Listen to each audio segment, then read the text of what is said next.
Un proche de Jane Birkin se confie sur la fin de vie de la célèbre chanteuse et comédienne décédée mi-juillet, et sur ses réflexions de son entourage qui pouvaient l'agacer. Un sacré tempérament. Jane Birkin est décédée le week-end du 15 et 16 juillet 2023. La célèbre chanteuse et comédienne s'est éteinte après plusieurs années de combat contre une leucémie et était très affaiblie depuis la vessie qui l'avait frappée 2 ans plus tôt, comme l'avaient rappelé ses filles Charlotte Gainsbourg et Lou Douillon dans un communiqué au lendemain de sa mort. Quelques mois plus tôt, celle qui a notamment été la compagne de Serge Gainsbourg avait été forcée d'annuler une série de concerts en raison de problèmes respiratoires et était hospitalisée à Bobigny.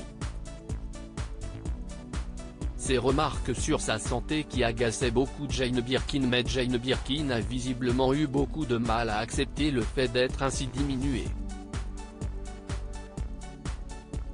Dans les colonnes de Paris Match, un de ses proches raconte « Jane était pleinement dans la vie. Elle n'avait pas aimé se voir dans un fauteuil roulant, devoir demander de l'aide pour ses gestes du quotidien. C'est ce qui lui a donné l'énergie de scène sortir une nouvelle fois. Et elle était la première à nous expliquer qu'elle allait remonter sur scène, elle voulait toujours regarder devant, assure-t-il, révélant même que la chanteuse pouvait s'emporter légèrement face à certaines réflexions de son entourage, elle ne voulait surtout pas qu'on ait pitié d'elle. Elle faisait bonne figure, pouvait s'agacer qu'on s'inquiète de sa santé, se souvient-il encore.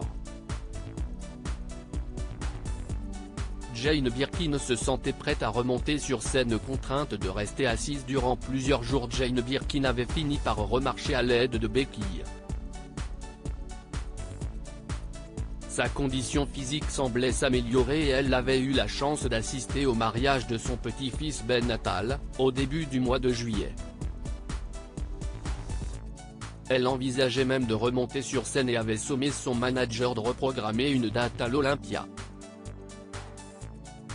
Mais le sort en aura décidé autrement.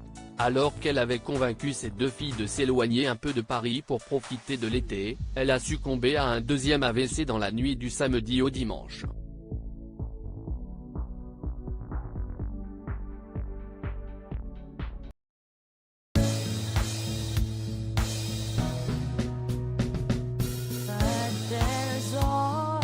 Through the rough times